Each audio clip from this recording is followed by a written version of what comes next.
പ്രിയമുള്ളവരെ, നിങ്ങൾ കേട്ടുകൊണ്ടിരിക്കുന്നത് ബൈബിൾ ഇൻ എ ഇയർ.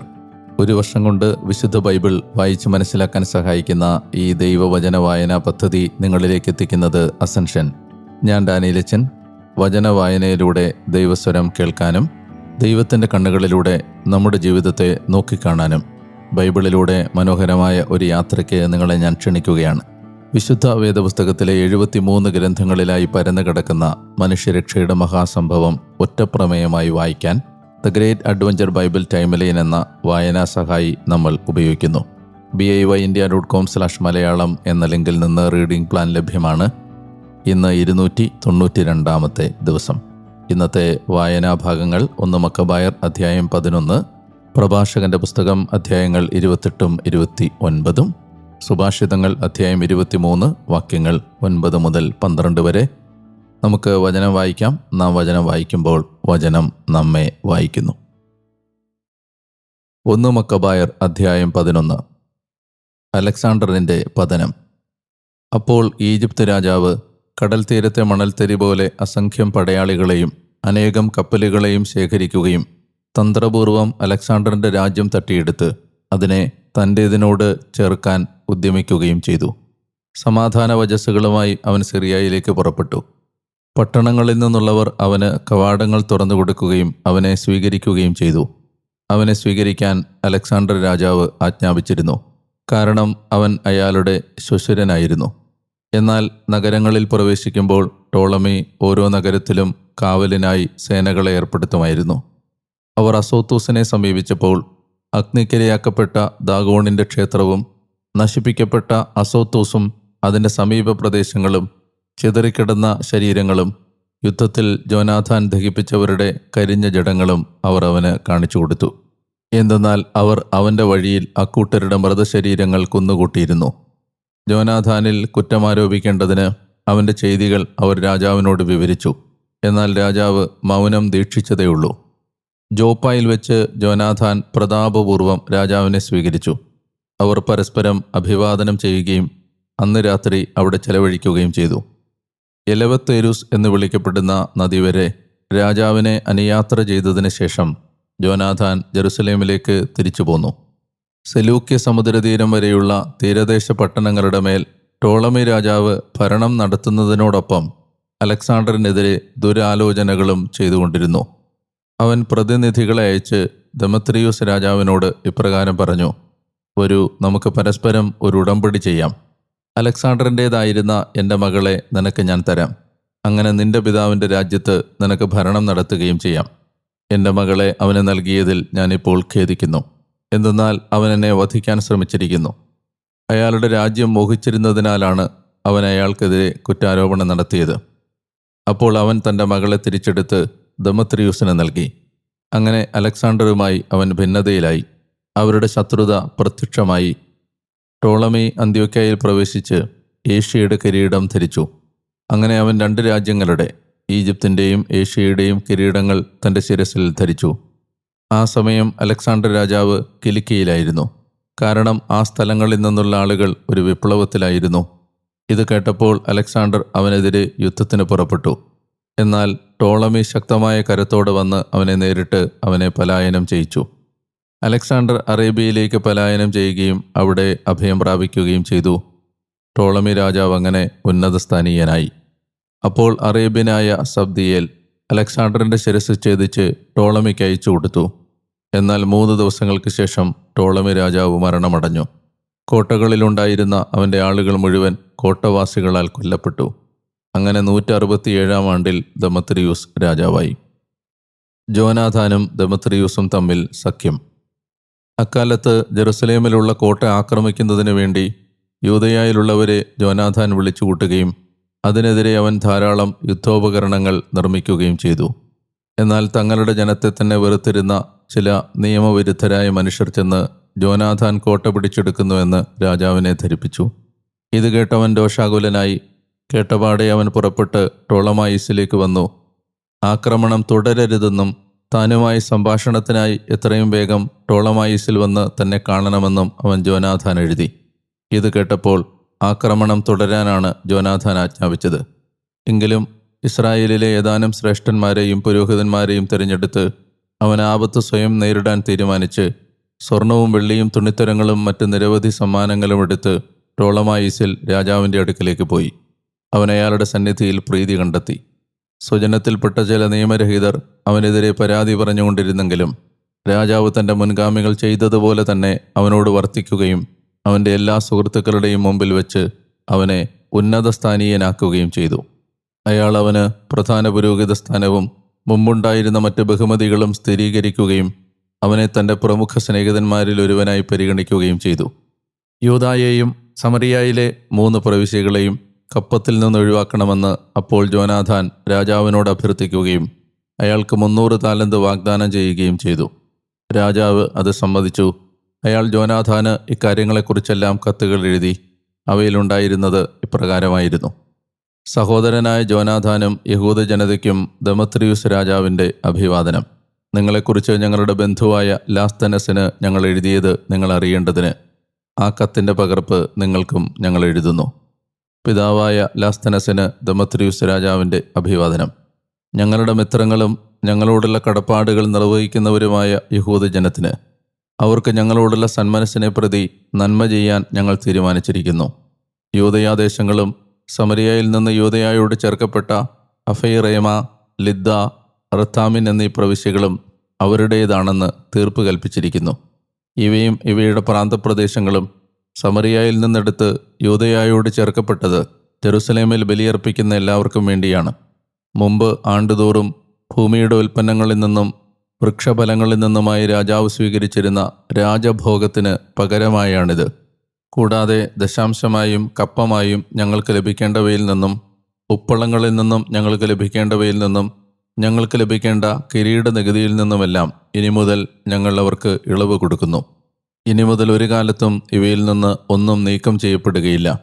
അതിനാൽ ഇവയുടെ ഒരു പകർപ്പെടുക്കാൻ ശ്രദ്ധിക്കുക. അത് ജോനാഥാന് നൽകപ്പെടുകയും വിശുദ്ധഗിരിയിൽ ശ്രദ്ധേയമായ ഒരിടത്ത് സ്ഥാപിക്കപ്പെടുകയും ചെയ്യട്ടെ.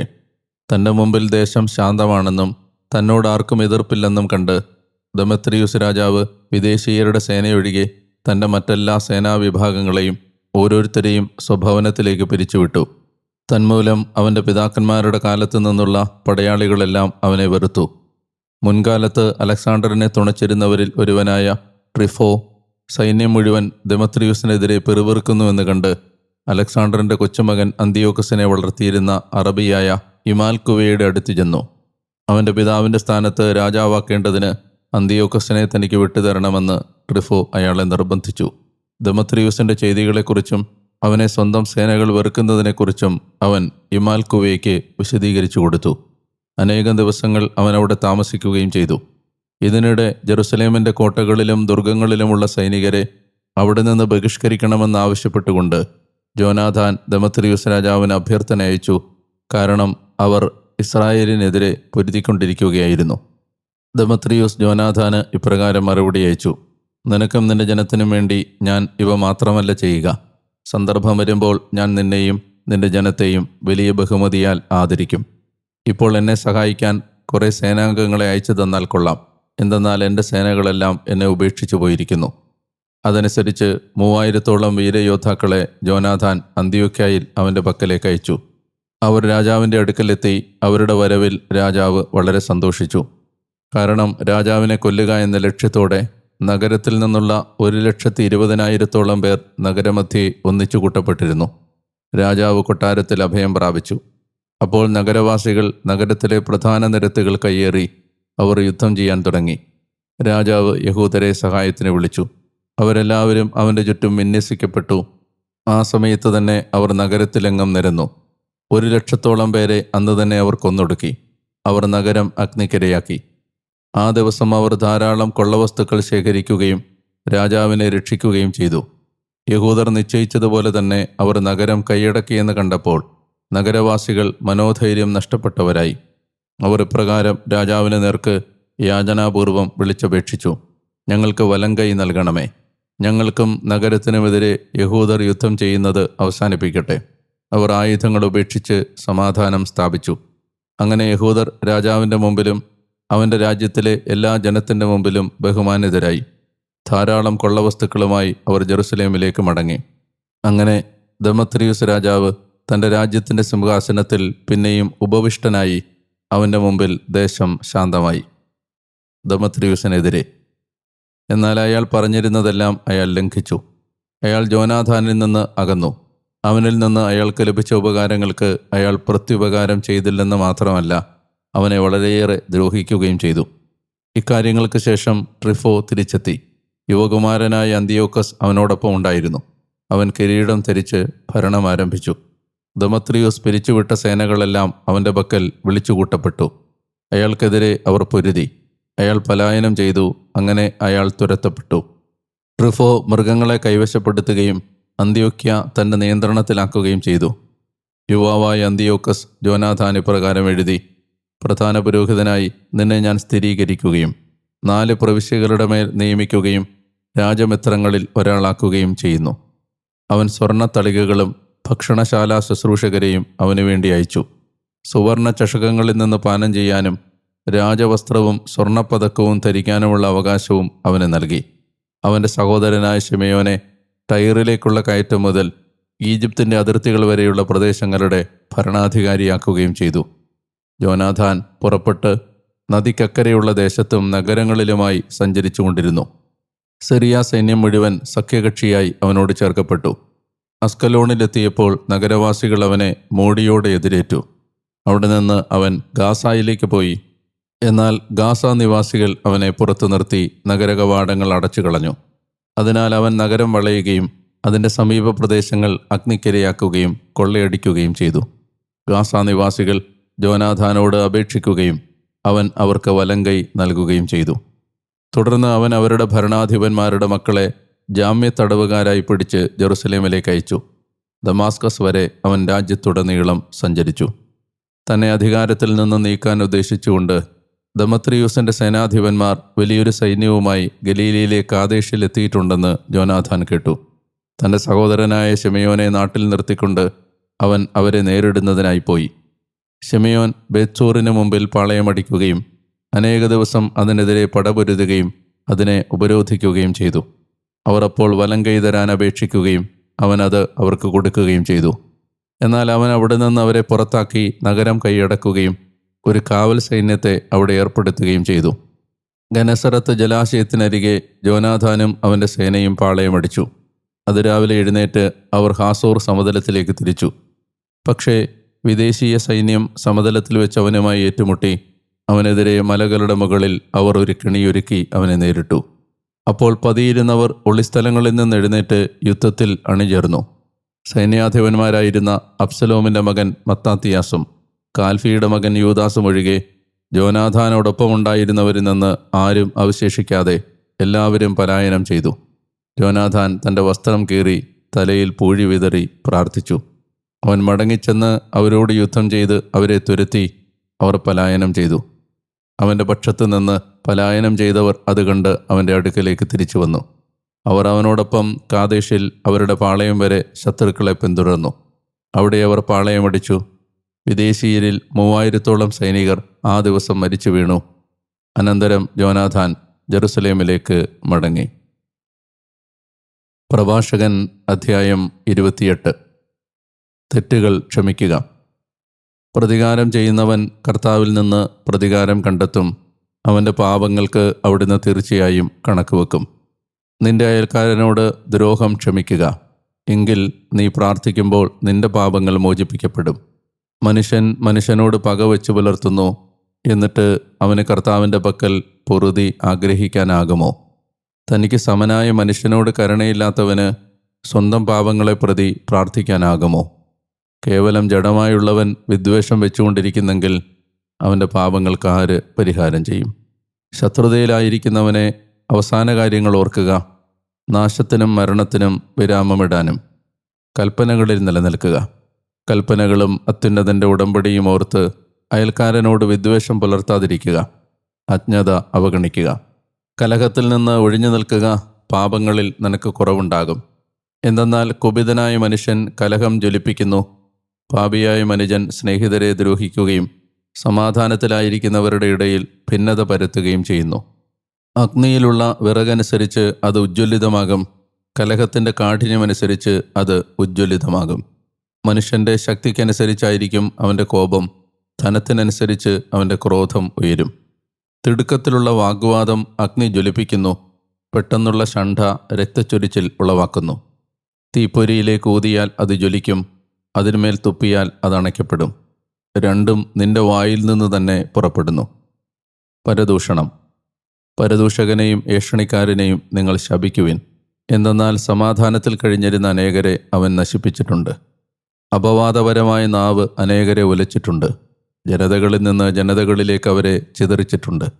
പ്രബല നഗരങ്ങളെ നിലംപരിശാക്കിയിട്ടുണ്ട്. ഉന്നതന്മാരുടെ ഭവനങ്ങൾ തകിടം മറിച്ചിട്ടുണ്ട്. അപവാദപരമായ നാവ് ധീരവനിതകളെ പുറത്താക്കിയിട്ടുണ്ട്.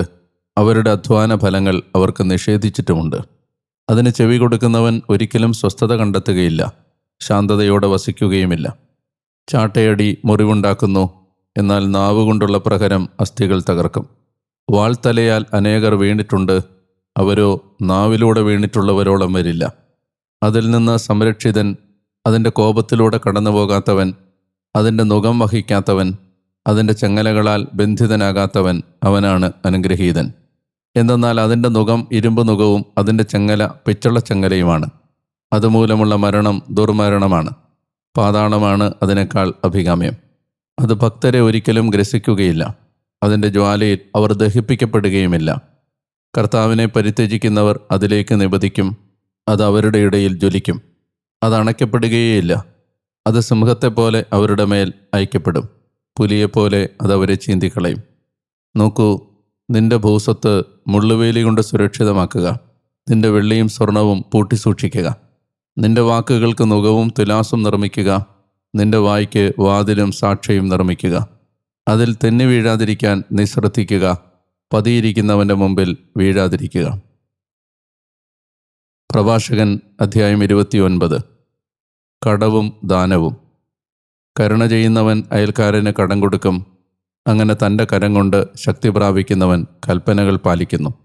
അയൽക്കാരന് അവൻ്റെ ആവശ്യ നേരത്ത് കടം കൊടുക്കുക, കൂടാതെ അയൽക്കാരന് കൃത്യസമയത്ത് തിരിച്ചു കൊടുക്കുകയും ചെയ്യുക. വാക്ക് പാലിച്ചവനോട് വിശ്വസ്തനായിരിക്കുക. എല്ലാ കാലത്തും നിന്റെ ആവശ്യം നീ സബലീകരിക്കും. കടത്തെ ഭാഗ്യം പോലെ കരുതുന്ന വളരെ പേരുണ്ട്. അവർ തങ്ങളെ സഹായിച്ചവർക്ക് ഉപദ്രവം വരുത്തുന്നു. എന്തെങ്കിലും നേടുന്നതുവരെ ഒരുവൻ അവൻ്റെ കൈകൾ കാര്യമായി ചുംബിക്കും. അയൽക്കാരൻ്റെ സ്വത്തുക്കളുടെ മുമ്പിൽ അവൻ സ്വരം താഴ്ത്തി നിൽക്കും. തിരികെ കൊടുക്കേണ്ട നേരത്ത് അവൻ കാലവിളംബം വരുത്തുകയും പൊള്ളയായ വാഗ്ദാനങ്ങൾ തിരിച്ചു നൽകുകയും സമയത്തെ പഴിക്കുകയും ചെയ്യും.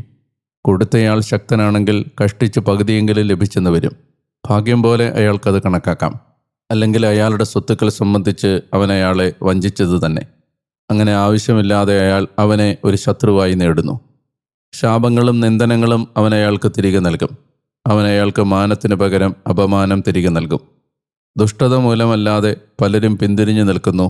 വെറുതെ വഞ്ചിതരാകുമെന്ന് അവർ ഭയപ്പെടുന്നു. എന്നാലും എളിയവനോട് ക്ഷമ കാണിക്കുക. ദാനത്തിനു വേണ്ടി കാത്തിരിക്കാൻ അവൻ ഇടവരുത്തരുത്. കൽപ്പനയെ പ്രതി ദരിദ്രനെ സഹായിക്കുക. അവൻ്റെ ആവശ്യത്തിന് മുമ്പിൽ അവനെ വെറും കൈയോടെ പറഞ്ഞയക്കരുത്. സഹോദരനോ സ്നേഹിതനോ വേണ്ടി വെള്ളി നഷ്ടപ്പെടുത്തുക. അത് നശിക്കും വിധം കല്ലിനടിയിൽ കറ പിടിച്ചു പോകാതിരിക്കട്ടെ. അത്യുന്നതൻ്റെ കൽപ്പനകൾക്കനുസൃതം നിന്റെ നീതി സൂക്ഷിക്കുക. അത് നിനക്ക് സ്വർണത്തെക്കാൾ ലാഭകരമായിരിക്കും. ദാനധർമ്മ വസ്തു നിന്റെ അറപ്പുരകളിൽ ശേഖരിച്ചു വെക്കുക. സകല കഷ്ടതയിലും നിന്ന് അത് നിന്നെ മോചിപ്പിക്കും. ബലമുള്ള പരിചയ്ക്കുപരിയും കനമുള്ള കുന്തത്തിനുപരിയും അത് ശത്രുവിനെതിരെ നിനക്കായി യുദ്ധം ചെയ്യും. ഒരു നല്ല മനുജൻ അയൽക്കാരന് വേണ്ടി ജാമ്യം നിൽക്കും. നാണം കെട്ടവനാകട്ടെ അവനെ ഉപേക്ഷിക്കും.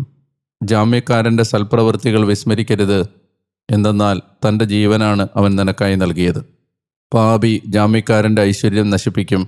മനസ്സിൽ നന്ദിയില്ലാത്തവൻ രക്ഷിച്ചവനെ ഉപേക്ഷിക്കും. ഐശ്വര്യത്തിലേക്ക് നീങ്ങുന്ന പലരെയും ജാമ്യം നശിപ്പിച്ചിട്ടുണ്ട്. കടലിലെ തിരമാല പോലെ അതവരെ ഉലച്ചിട്ടുണ്ട്. പ്രബലരായ മനുജരെ അത് നാടുകടത്തിയിട്ടുണ്ട്. മറ്റ് ജനതകളുടെ ഇടയിൽ അവർ വഴിതെറ്റിക്കപ്പെട്ടിട്ടുണ്ട്. ജാമ്യത്തിലേക്ക് നിബന്ധിച്ച പാപിയും ലാഭങ്ങൾ അന്വേഷിക്കുന്നവനും വ്യവഹാരങ്ങളിലേക്ക് കൂപ്പുകുത്തും. നിന്റെ കഴിവിനൊത്ത് അയൽക്കാരനെ സഹായിക്കുക. എന്നാൽ വീഴാതിരിക്കേണ്ടതിന് നീ സ്വയം സൂക്ഷിക്കുക. ജലം, ആഹാരം, വസ്ത്രം, സ്വകാര്യത സംരക്ഷിക്കുന്ന ഭവനം എന്നിവയാണ് ജീവിതത്തിൽ പ്രാഥമികം. അന്യഭവനങ്ങളിലെ വിശിഷ്ട ഭോജ്യങ്ങളെക്കാൾ നല്ലത് കൂരയ്ക്ക് കീഴിലെ ദരിദ്രൻ്റെ ജീവിതമാണ്. കുറവിലായാലും സമൃദ്ധിയിലായാലും സന്തുഷ്ടനായിരിക്കുക. അങ്ങനെ പരാശ്രയി എന്ന ദുഷ്കീർത്തി നീ തെല്ലും കേൾക്കുകയില്ല. വീടാന്തരമുള്ള ജീവിതം ശോചനീയമാണ്. നീ പരദേശിയാകുന്നിടത്ത് നിനക്ക് വായി തുറക്കാനാവില്ല. അവിടെ നന്ദി ആർജിക്കാത്ത വിധം നീ അതിഥി സൽക്കാരം നടത്തുകയും പാനീയം പകരുകയും ചെയ്യും. എന്നാൽ ഇവയെ പ്രതി നീ പരുഷമായവ കേൾക്കും. പരദേശി വന്ന് മേശയൊരുക്കൂ, നിന്റെ കൈവശം എന്തെങ്കിലും ഉണ്ടെങ്കിൽ എനിക്കത് ഭക്ഷണമായി തരൂ. പരദേശി മാന്യസ്ഥാനത്ത് നിന്ന് പുറത്തു പോകൂ, വീടിൻ്റെ ആവശ്യമുണ്ട്, എനിക്ക് സഹോദരനെ അതിഥിയായി സ്വീകരിക്കേണ്ടതുണ്ട്. പാർപ്പിടത്തെക്കുറിച്ചുള്ള പരാതി, ഉത്തമർണൻ്റെ പരിഹാസം എന്നിവ ചിന്തയുള്ള മനുഷ്യന് കഠിനമാണ്. സുഭാഷിതങ്ങൾ അധ്യായം 23 വാക്യങ്ങൾ 9 മുതൽ 12 വരെ.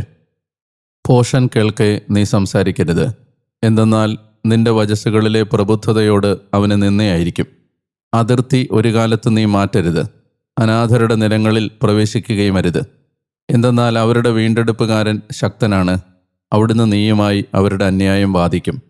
നിന്റെ ഹൃദയം ശിക്ഷണത്തിനും കാത് വിജ്ഞാനോക്തികൾക്കും വിധേയമാക്കുക. പ്രിയമുള്ളവരെ, 292 ദിവസത്തിലേക്ക് ഇന്ന് വചനവായന എത്തുമ്പോൾ നല്ല ദൈവത്തിന് നമുക്ക് നന്ദി പറയാം. തീഷ്ണതയോടെ വചനം വായിക്കാൻ നിങ്ങൾ കാണിക്കുന്ന താല്പര്യത്തിനും ആത്മാർത്ഥതയ്ക്കും ദൈവമായ കർത്താവ് നിങ്ങളെ സമൃദ്ധമായി അനുഗ്രഹിക്കട്ടെ എന്ന് ഒരിക്കൽ കൂടി ഞാൻ പ്രാർത്ഥിക്കുന്നു. കുറേയധികം ദിവസങ്ങൾ നമ്മൾ പിന്നിട്ടെങ്കിലും നിങ്ങൾ എവിടെയെങ്കിലും പുറകിലായി പോയിട്ടുണ്ട് എങ്കിൽ മനസ്സുമടുക്കാതെ വീണ്ടും വായിച്ച് മുന്നോട്ട് വന്ന് ഈ വായനാ പദ്ധതി മനോഹരമായി പൂർത്തിയാക്കാനുള്ള അധ്വാനത്തിലേർപ്പെടണം എന്ന് ഞാൻ ഓർമ്മിപ്പിക്കുന്നു. വീണ്ടും ഒരിക്കൽ കൂടി ആരംഭിക്കാൻ പറ്റിയ ഏറ്റവും നല്ല ദിവസം ഇന്നാണ് എന്ന് ഓർക്കുക. ഇന്ന് നമ്മൾ വായിച്ച വചനഭാഗത്ത് ജോനാഥാൻ മാറി മാറി വരുന്ന രാജാക്കന്മാരുമായി സഖ്യത്തിലേർപ്പെടുകയും അങ്ങനെ ജെറുസലേമിൻ്റെ സുരക്ഷിതത്വത്തിനു വേണ്ടി അധ്വാനിക്കുകയും ചെയ്യുന്നതിനെക്കുറിച്ച് മക്കബായരുടെ പുസ്തകത്തിൽ വായിച്ചു.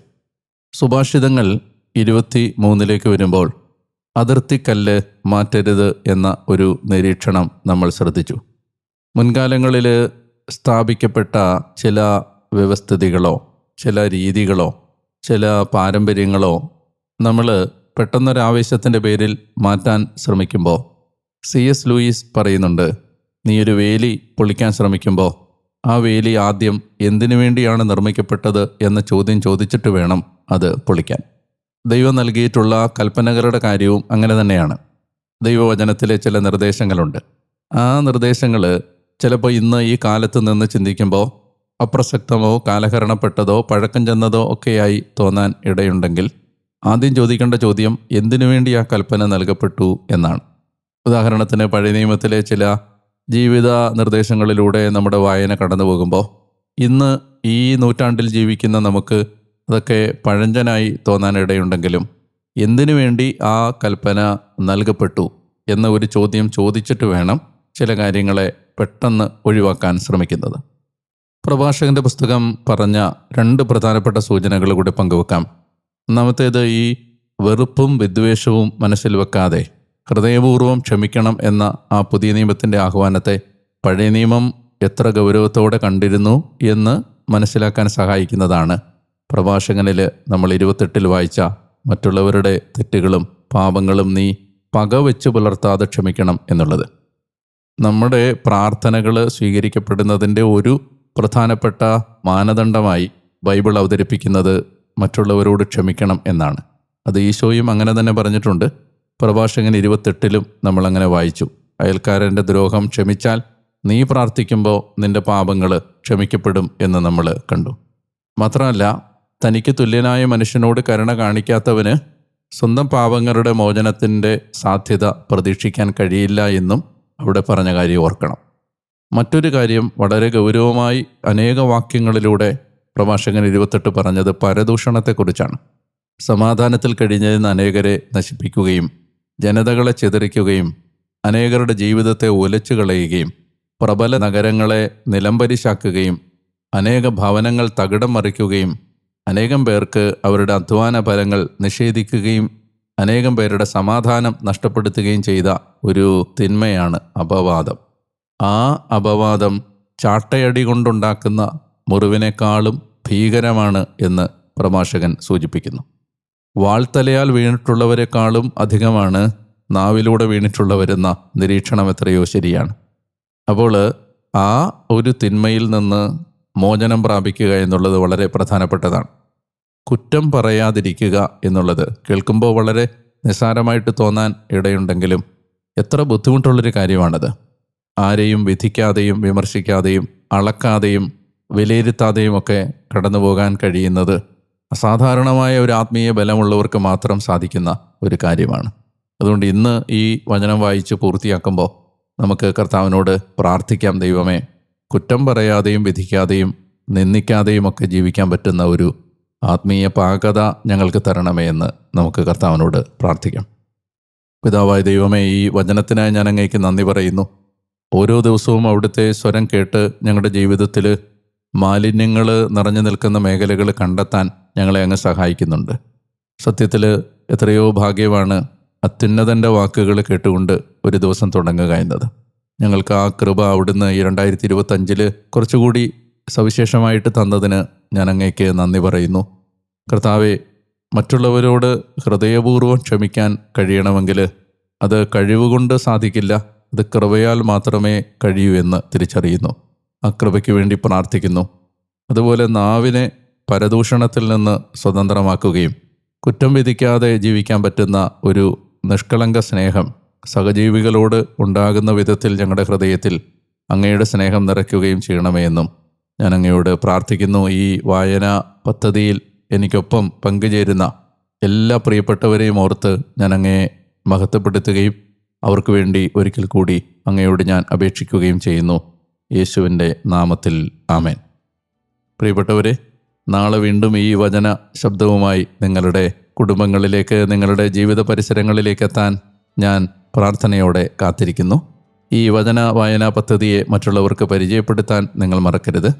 ഇനിയും കൂടുതൽ തീഷ്ണതയോടെ വചനത്തിൻ്റെ ആഴങ്ങളിലേക്ക് കടക്കാൻ നിങ്ങളെ ദൈവം അനുവദിക്കട്ടെ എന്ന് ഞാൻ പ്രാർത്ഥിക്കുകയും ചെയ്യുന്നു.